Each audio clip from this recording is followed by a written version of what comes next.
and welcome. In this video I will show you how to adjust keyboard backlight on your MacBook Air M5.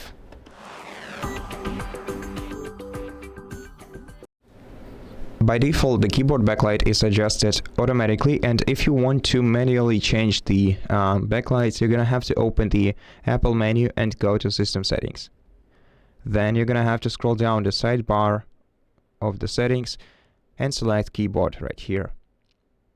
Then in order to manually toggle your keyboard backlight, you're gonna need to disable adjusting keyboard brightness in low light by switching the toggle to the left, and then you can manually adjust the keyboard brightness. So you can either turn it off completely by moving the slider to the left, or you can put it on a maximum level by moving this slider to the very right, or you can keep it somewhere in the middle.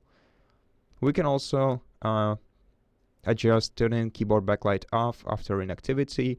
The default value here is never, but we can change it to any value from this list. And that's pretty much how you do it. Thank you for watching this video. If it helped you, please consider subscribing to our channel, leave us a like and a comment below, and I'll see you in the next one.